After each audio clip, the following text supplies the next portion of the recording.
Graça e paz, que alegria ter você aqui mais uma vez no canal Charles Gomes Pastor, para que a gente possa aprender, né, a palavra de Deus. Para mim é uma alegria, né, ter você aqui comigo, né, para que a gente possa crescer no conhecimento do Senhor, crescer na graça e no conhecimento do Senhor.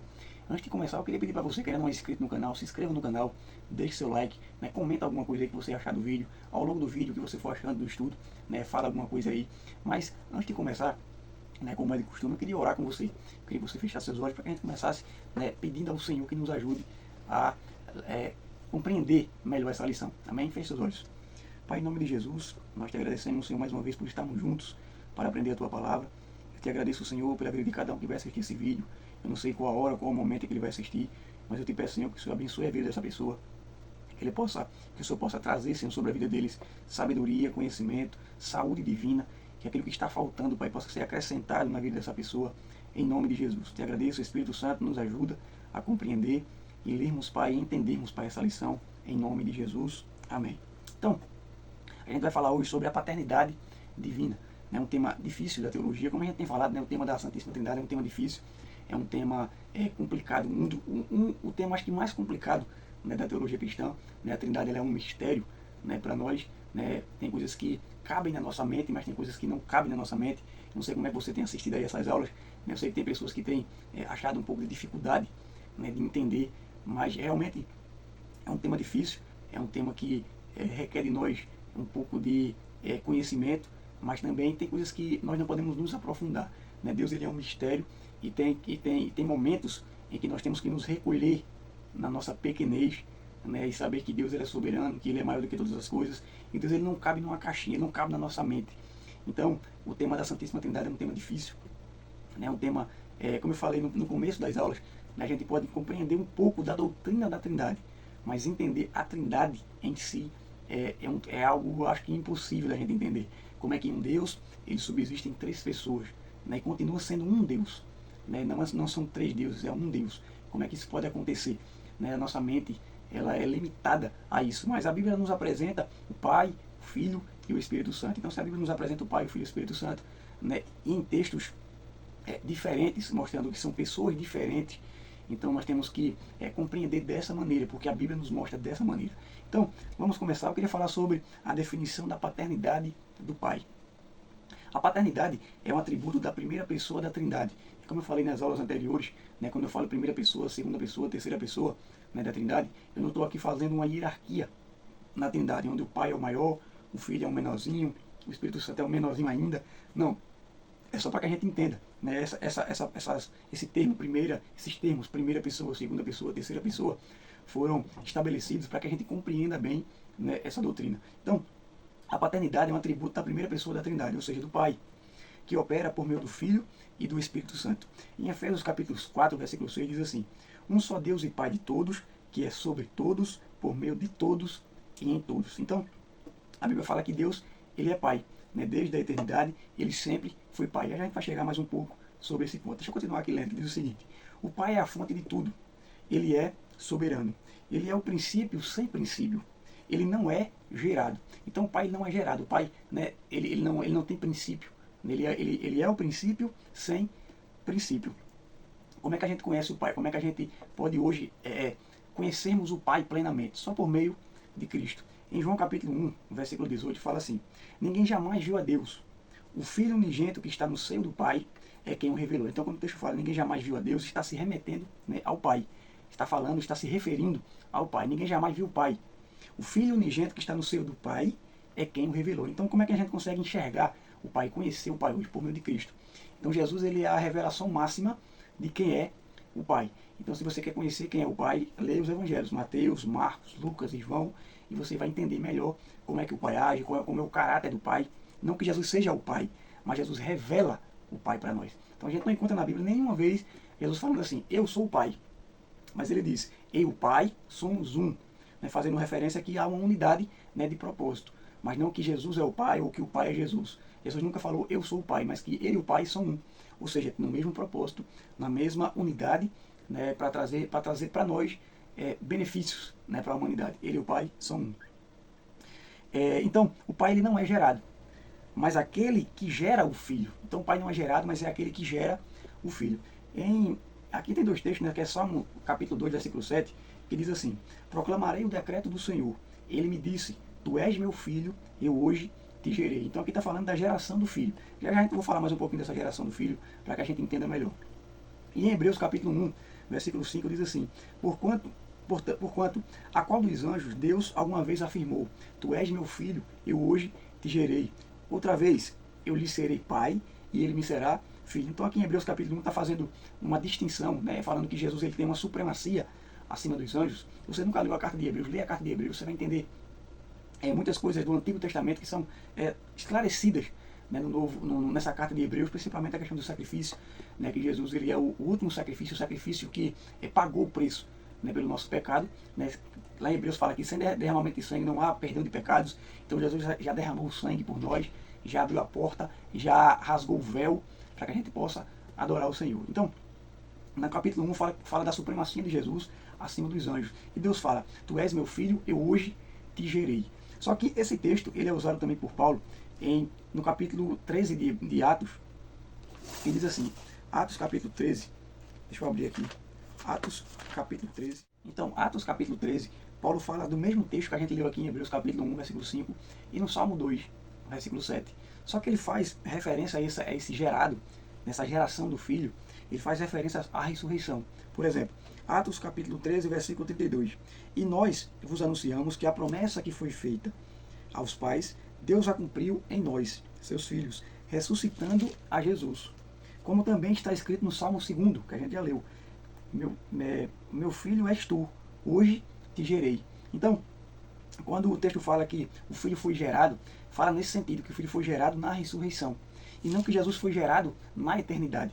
Né? Apesar de que há uma crença, né, que veio lá do Concílio de Nicéia, né, no ano 325, em que o filho diz que o filho foi gerado, não criado. E essa geração, né, que eles falam, é uma geração eterna, gerado na eternidade, que o filho procede do pai, mas onde? Na eternidade. Ou seja, quando Jesus fala em em João capítulo 17, versículo 5, Jesus fala assim: e agora, Pai, glorifica-me junto a ti com a glória que eu tinha contigo antes que o mundo existisse. Então, quando Jesus fala glorifica-me com a glória que eu tinha junto a ti antes que o mundo existisse, está falando em um tempo, que não tinha matéria, que não existia nada. Então, está falando da eternidade. Então, Jesus diz, glorifica-me com a glória que eu tinha contigo antes que o mundo existisse. Então, está falando aqui, né, que Jesus ele é eterno. Assim como o Pai é eterno, o Filho também é eterno e o Espírito Santo também é eterno. Então, quando diz que o Filho foi gerado, tu és meu filho, hoje te gerei, não está fazendo uma referência à eternidade, mas está fazendo uma referência à ressurreição. E quando Jesus ressuscita, né, Paulo fala isso em Atos capítulo 13, versículo 32 e 33, né, que faz essa referência, tu és meu filho, hoje te gerei, em relação à ressurreição de Cristo. Quando Jesus ressuscita dentre os mortos. Então, entender a paternidade divina é uma fonte de consolo. Podemos confiar no cuidado do Pai, pois Ele é o originador de toda boa dádiva.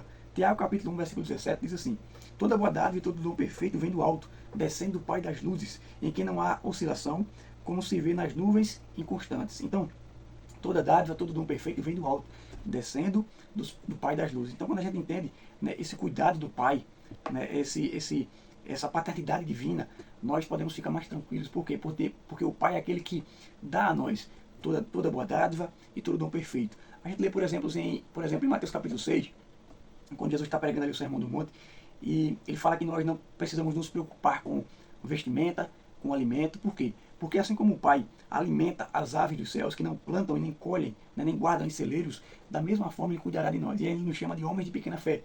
Então, há um Pai celestial, um Pai divino, né, que cuida de nós. Então essa paternidade eterna, do Senhor, ela tem que ser guardada em nosso coração, tem que ser firmada em nosso coração para que a gente tenha paz em nosso coração. Há um Pai que cuida de nós. Então a paternidade eterna do Pai. Segundo ponto, a paternidade eterna do Pai. A paternidade de Deus não tem início no tempo. Deus é Pai desde toda a eternidade. Na oração sacerdotal, Jesus disse: e agora glorifica-me tu, ó Pai, junto a ti mesmo, com aquela glória que eu tinha contigo antes que o mundo existisse. Então aqui eu fiz referência a Cristo, né, que ele é eterno, né, quando ele fala glorifica-me junto a ti com a glória que eu tinha contigo antes que o mundo existisse, mas agora eu quero fazer referência ao Pai.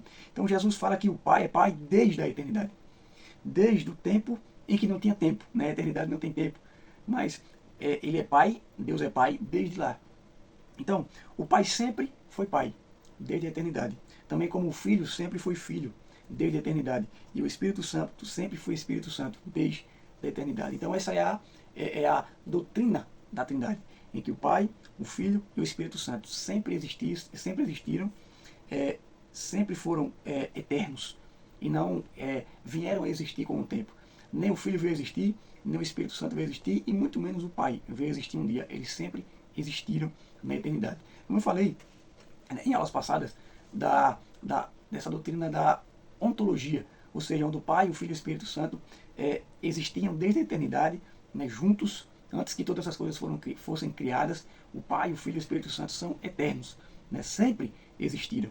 Então estou trazendo aqui de uma forma mais simples, né, mais clara, para que você possa entender, né, sem muito arrudeio, que o Pai, o Filho e o Espírito Santo sempre existiram na eternidade. Eles são eternos. O Pai sempre foi Pai, o Filho sempre foi Filho e o Espírito sempre foi Espírito Santo, desde a eternidade. Então, outro ponto, o Pai gerou o Filho. A geração do Filho não implica criação, né, como eu falei.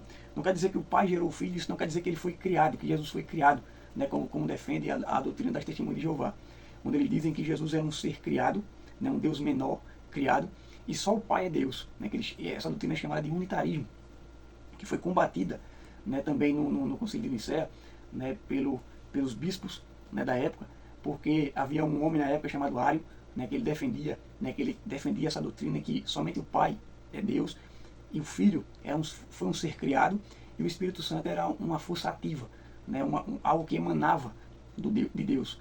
Mas ele foi combatido no Concílio de Nicéia, e o Concílio de Nicéia não foi para estabelecer a doutrina da Trindade, não.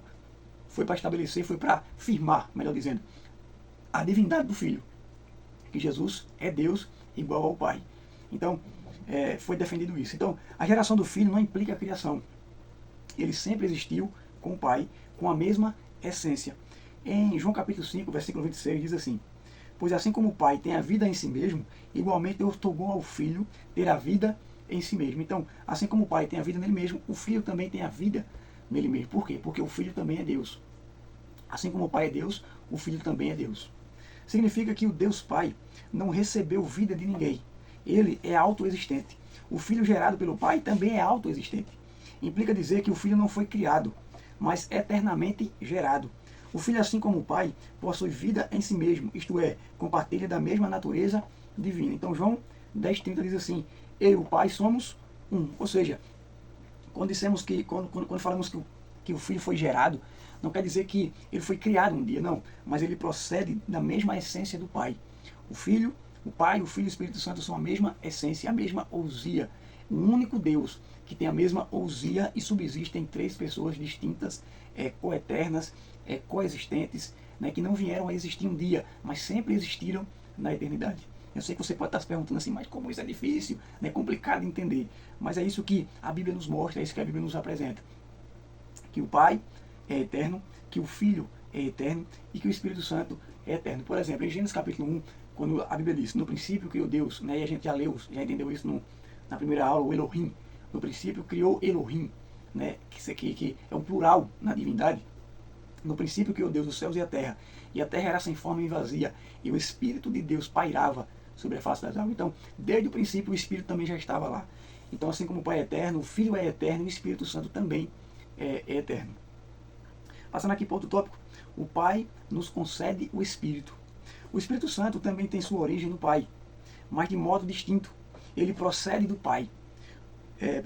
João capítulo 15, versículo 26 fala assim: quando porém vier o advogado, que eu enviarei para vós da parte do Pai, o Espírito da verdade que provém do Pai, ele testemunhará a meu respeito. Então, quando o texto fala aqui na lição que o Espírito Santo procede do Pai, é quando o Espírito vem de lá para cá. Ou seja, quando o Espírito vem e vem nos selar, né, como Filho de Deus. Então, o Espírito Santo, ele procede tanto do Pai como do Filho. Por quê? Porque Jesus falou: eu rogarei ao Pai e ele vos enviará outro Consolador.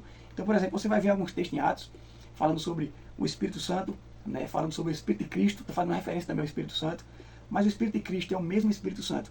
Por quê? Porque o Espírito Santo, ele procede tanto do Pai como do Filho. Ele foi enviado tanto pelo Pai como pelo Filho. Então, Saber que o Espírito Santo procede do Pai e do Filho é muito mais do que um detalhe teológico. É uma fonte poderosa de segurança para a nossa vida cristã. O Espírito Santo é o próprio Deus. Atos capítulo 5, versículo 3 e 4, fala aqui no momento da oferta de Ananias e Safira. Se você não leu, leia. No capítulo 4, finalzinho do capítulo 4, fala que Barnabé, né, ele dava tudo, né, entregava toda a sua oferta, né, aos pés dos apóstolos. Ele não retia nada, ele entregava as ofertas. E ele foi chamado de filho da consolação, né, Barnabé. Mas no capítulo 5 fala que um casal chamado Ananias e Safira também vendeu algumas propriedades que eles tinham e foi ofertar aos apóstolos. E quando foi ofertar aos apóstolos, eles reteram parte do lucro, né, e mentiram para os apóstolos, falando que não tinham vendido por aquele valor. E no versículo 3 diz assim: então indagou-lhe Pedro: Ananias, porque permitistes que Satanás enchesse o teu coração, induzindo-te a mentir ao Espírito Santo, para que ficaste com parte do valor do terreno? Aí Pedro fala: mantendo-o contigo, porventura não continuaria teu? Ou seja, o valor que você tem, se você mantesse com você, não era seu? E vendido, não estaria todo o dinheiro em teu poder? Como pudeste permitir que tais ideias dominassem a tua mente? Deixa eu abrir aqui, né, que aqui não está o texto completo. Deixa eu abrir aqui na minha Bíblia, para a gente ler o texto completo. Versículo 4 ainda. Guardando, ou seja, você guardando o dinheiro com você, não ficava para ti, e vendida não estava em teu poder, porque formaste este desígnio em teu coração. Não mentiste a homens, mas a Deus. Então ele fala no versículo 3 que Ananias a Safira mentiu ao Espírito Santo. E no versículo 4 diz que mentiu a Deus. Ou seja, você mentiu ao Espírito Santo, você mentiu a Deus. Então o Espírito Santo, ele também é Deus, enviado para estar conosco para sempre. Em João capítulo 14, versículo 16, 17 fala assim: e eu rogarei ao Pai, e ele vos dará outro advogado, a fim de que esteja para sempre convosco. O Espírito Santo está para sempre conosco. O Espírito da verdade, que o mundo não pode receber, porque não o vê, nem o conhece, mas vós o conheceis, porque ele vive convosco e estará dentro de vós. Então, o Espírito Santo, ele nos aproxima do Pai. Efésios 2,18 diz assim: pois por meio dele, tanto nós como vós temos pleno acesso ao Pai por um só Espírito. Então o Espírito Santo, ele nos aproxima do Pai. O Espírito Santo testemunha ao nosso espírito que somos filhos de Deus. Romanos 8,16 diz assim: o próprio Espírito testemunha ao nosso espírito que somos filhos de Deus. Então o Espírito Santo tem um papel fundamental na nossa vida, de nos aproximar de Deus, de testificar em nosso coração que somos filhos de Deus, de nos guiar em toda a verdade. E o Espírito Santo, que ele vem a nós, ele procede do Pai e do Filho. Amém? Então, vamos aqui partir para outro tópico, reconhecendo a paternidade divina. Confessar a Cristo como Filho. A confissão de que Jesus é o Filho de Deus é um ato central na fé cristã. Em 1 João 4,15 diz assim: se alguém confessa publicamente que Jesus é o Filho de Deus, Deus permanece nele e ele em Deus. Então esse é um ato, né, que nós devemos fazer, né, confessar a Cristo como Filho, ou seja, reconhecer a filiação divina, reconhecer que Jesus é Filho de Deus, reconhecer que Deus é Pai, né, que enviou o seu Filho para sacrificar em nosso lugar. Reconhecer a filiação divina de Cristo é mais do que uma afirmação privada, é uma declaração pública de fé e sinaliza que Deus habita no coração do crente. Em Romanos 10, capítulo 10, versículo 9 e 10, diz assim: se com tua boca confessares que Jesus é Senhor e creres em teu coração que Deus ressuscitou dentre os mortos, serás salvo. Porque com o coração se crê para a justiça e com a boca se faz confissão para a salvação. Então, é preciso crer com o coração, né, você aceitar, né, que Jesus, ele é Filho de Deus e ele ressuscitou dentre os mortos. Então, quando você declara isso, creio que Jesus é o Filho de Deus, creio que ele ressuscitou dentre os mortos para pagar, né, o preço do nosso pecado, ele morreu na cruz, mas ressuscitou, né, para a nossa completa justificação, como fala em Romanos capítulo 4, versículo 25. Então, quando a gente confessa isso, o texto fala: serás salvo, reconhecendo essa filiação. Essa capacidade não nasce da carne, nem da persuasão humana, mas da ação sobrenatural do Espírito Santo. Então, quem é que nos ajuda a entender isso? Quem é que nos ajuda a compreender, né, que Jesus é Filho de Deus, que Deus enviou Jesus? Né? Reconhecer que nós somos pecadores, precisamos de salvação. O Espírito Santo. Em João capítulo 16, versículo 8, diz que quando ele vier, falando do Espírito Santo, Jesus fala: quando ele vier, convencerá o mundo do pecado, da justiça e do juízo. Então é o Espírito Santo que faz esse trabalho em nós, ou que fez esse trabalho em nós, para que a gente reconheça Jesus como Filho de Deus e assim o aceitemos o seu sacrifício, confessamos com a boca e somos salvos. Amém? Negar o Filho, por consequência, negar acesso ao Pai. Então quem nega o Filho, nega o Pai. 1 João capítulo 2, versículo 23 fala assim: todo aquele que nega o Filho, de igual modo não tem o Pai.